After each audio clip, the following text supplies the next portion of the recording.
welcome to Magpie on Christmas Eve. Well, we had hoped to bring you a very special sort of Christmassy magpie, but as you can see, as yet it isn't snowing.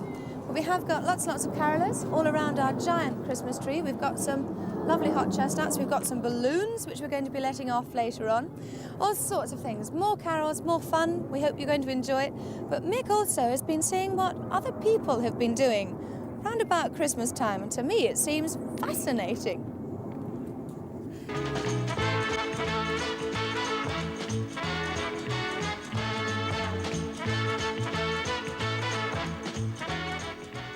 Christmas time in Luton. A pretty cold day at that. But it isn't such a dull and grey-looking place as most towns and cities are at this time of year. And that's because of the Fine Heart Squad, a group of artists who've inspired the young people living in this area to come out and paint the rather dull red brick walls around here with their very own pictures.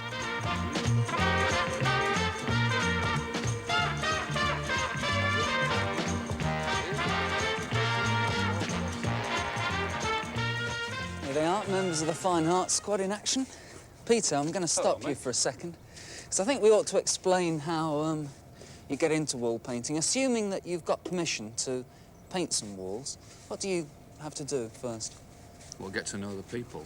The people who live in an area have ideas, stories to tell, and they come out in the painting.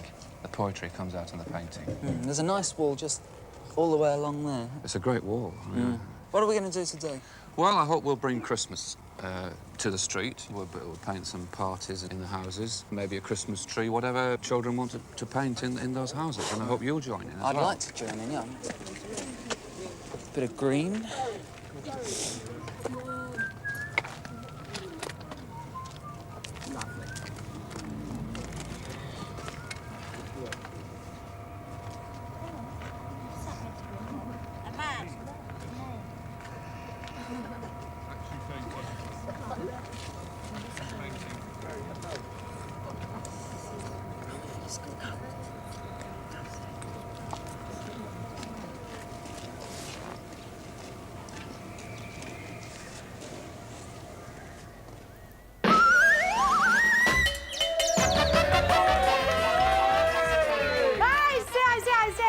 Who's the most famous wall painter in the world? We don't know. Who is the most famous wall painter in the world? Picasso!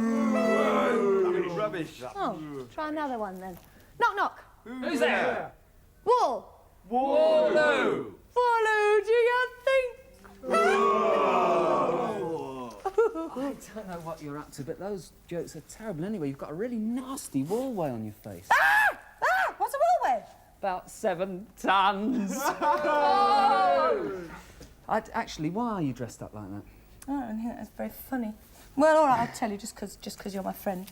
Because it's nearly Christmas, and so I thought a few jokes, funny musical things, streamers, wonderful. and that funny face. Great. Who's there? Who's there? Judge Ray! Judge Ray? Silence in court! Dressing up and disguising yourself is illegal, and so is enjoying yourself. In fact, just about everything at Christmas is illegal, according to the old law books.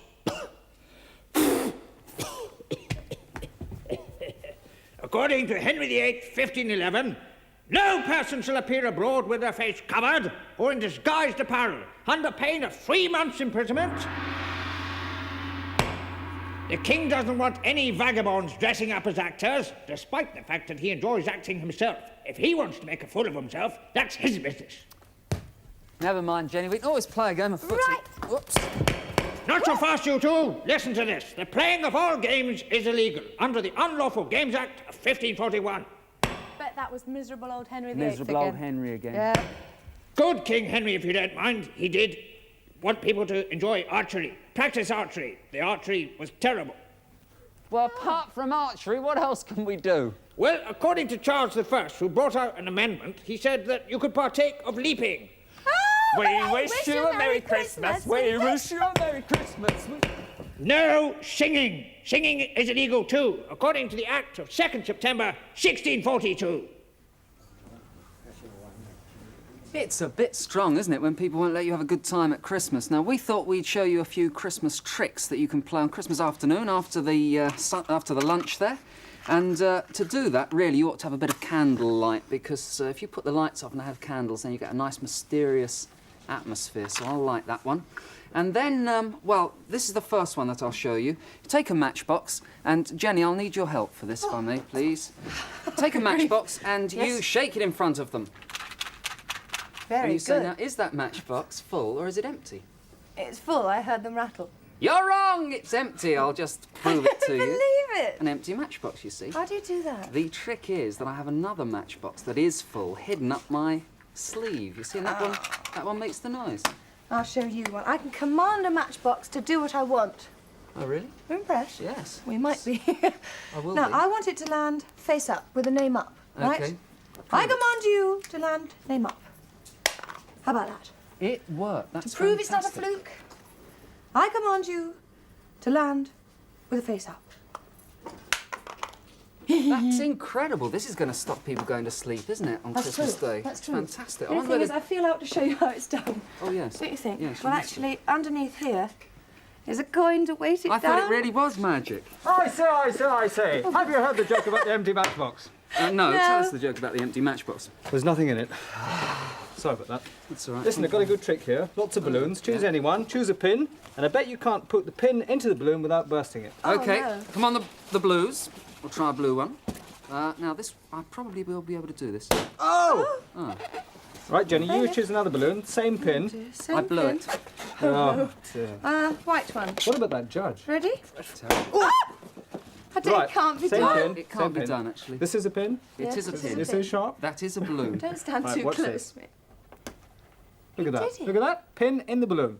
That's How does he brilliant. Watch do out. that? I'll do it again. I can't get the pin out. Do it again. There we are. That is The fantastic. secret is there's a bit of sellotape across the balloon.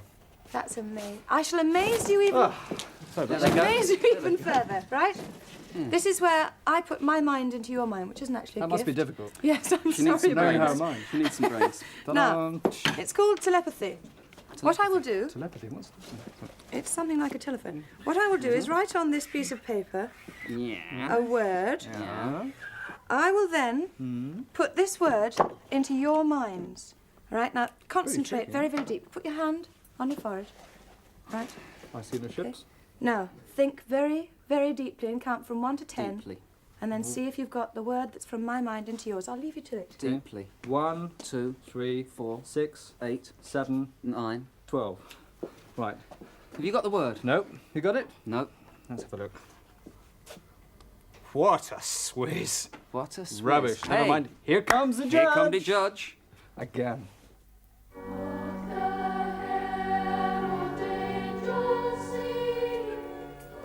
Oh, that's really looking great. Now, just down a little bit, I think, and then I think that's... Stop! That'll do. Stop! Stop all that wicked profanation. You disgust me with your vulgarity. It's old Knocker again. We're only putting out Christmas decorations, sir. That's illegal.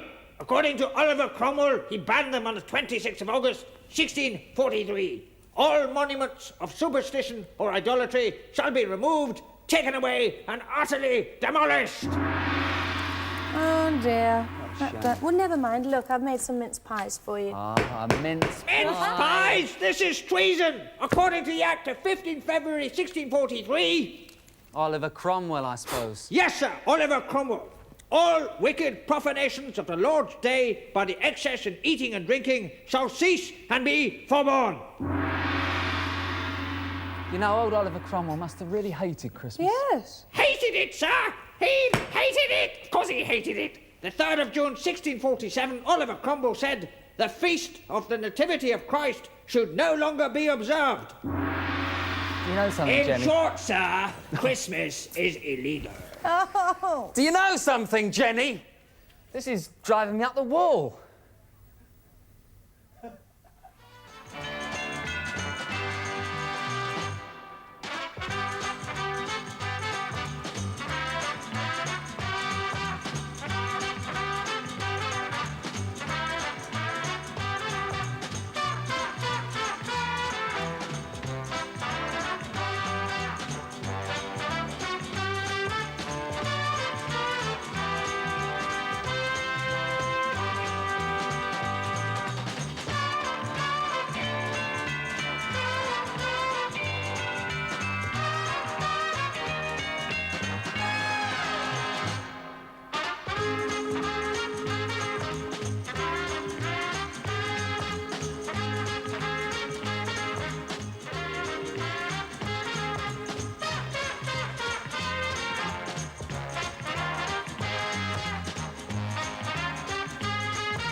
on Christmas God, Eve. look, he's dropped my glasses No, we're there. just having a nice little ride.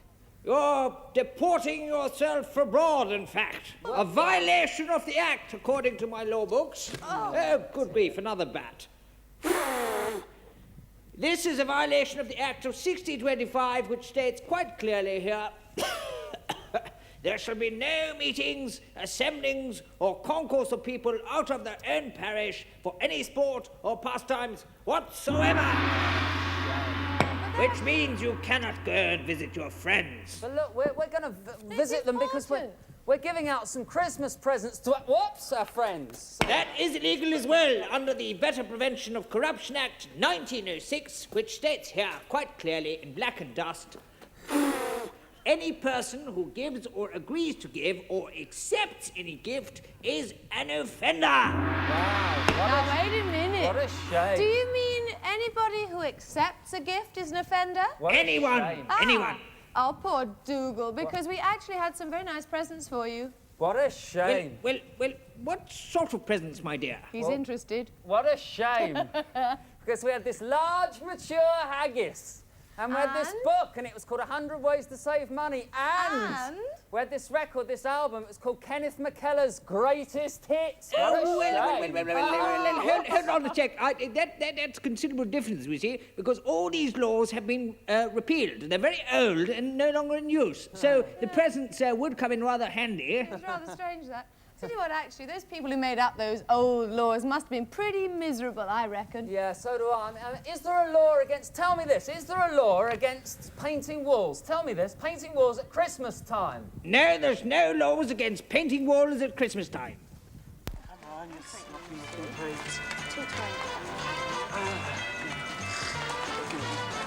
well. I can't hold pressure for you.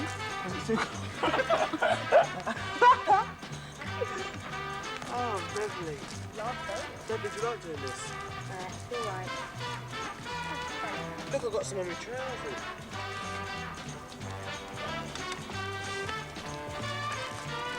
Can we go down? Can we go down? Yeah. Right, now, hang on a minute. You want a bit where somebody can get in it, don't you? Let's stand back and have a look at it. You want a bit where somebody can get in a chair, right? Something for someone to sit on. So put a chair. See this yellow man back and get a yellow mattress like that. It's a chair, right? A masterpiece. Oh, their wall's looking really good. Poke to his chair here. And if we do this dirty great sack coming out the top with presents all coming out of it, something like that. Eh? Then we'll have a go at looking in a father's. That's looking really fantastic. Now then, if you want to go out and paint a wall, make sure that you get in touch with whoever owns the particular wall you want to paint, get his permission. And if it's a council wall, then you have to get in touch with the local housing manager. Peter, thanks very much for letting us join in with you. Pleasure. Thanks very much, you lot. Happy Christmas. Thank you. Thank you.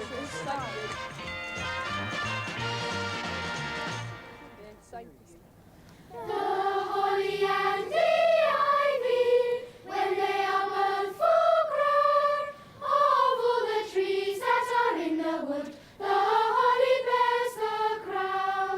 The rising of the sun and the running of the deer, the playing of the merry organ, sweet singing in the choir. The holly bears the blossom, as white as lily flower, and Mary bore sweet Jesus Christ to be our sweet Saviour. The rising of the sun and the running of the deer, the playing of the merry organ, sweet singing in the choir. The holly and the ivy, when they are both full grown, of all the trees that are in the wood, the holly bears the crown. The rising of the sun and the running of the deer, the playing of the merry organ, sweet singing in the choir. It's getting to be ridiculous. I'm exhausted already. Well done. Now, those were the balloons gone. This is what they look like. Oh, I'll show you better, actually. This is what they look like. They've got Magpie on them, so if you find them, do send them to us, and I'll just throw away a few more, because we've got to go back to Doug. Well, Mickey, that famous thin red line is really moving fast now across the reception hall. We left you on Tuesday with a total of 27,000 and asked you for a target of £30,355.29. Well, not only have you managed to send in all that money, despite the fact that you're buying lots of Christmas presents, but the line's gone right across the reception hall here, and it's ended up at a total there, a fantastic total of £38,905 and 19 pence, and we've been able to buy another £8,000 worth of goods, and that really is a super achievement, especially at this time of the year when money is being spent. We're not with you on Tuesday because we're taking a holiday ourselves. There's lots of special ITV programmes, but we are setting another target for a week today, £42,499 and 19 pence to get on with all the central heating. Let's go over to the island and find out the sort of letters you've been sending us.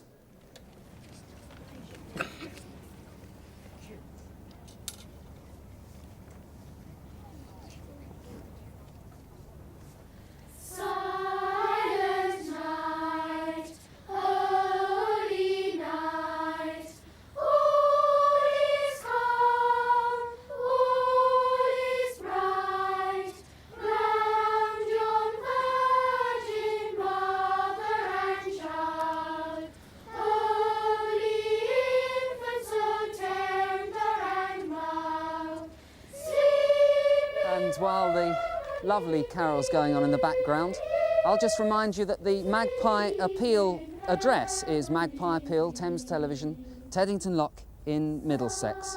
Now I'm going to get some help from two splendid people here in reading some letters. I'll start off with one. This is from Haberdashers' Ask School for Girls in Hertfordshire, and it says, Dear Mick, Jenny and Douglas, we enclose a cheque. We raised it mainly through passing a box around the classroom every Thursday, each of us putting in some money, and we had a cake sale one day and that was very successful, and that's from the girls of 3A at Haberdashers' Ask School. That's really grand. Now, Sophie, you're going to read me a letter, aren't you? Dear Mick, Jenny and Doug, we got this money by promising to wash our dad's car 3 times in the next week. Good luck with the appeal from Lewis and Anadin, Hampshire. Wonderful, and they come from Sheffield. Well read, Sophie, that was really lovely. Matthew, let's hear your letter. Dear Magpie, it was for my birthday and I had 25 pence postal order given to me, but I think I'll give it to you for your appeal. Yours, Keith.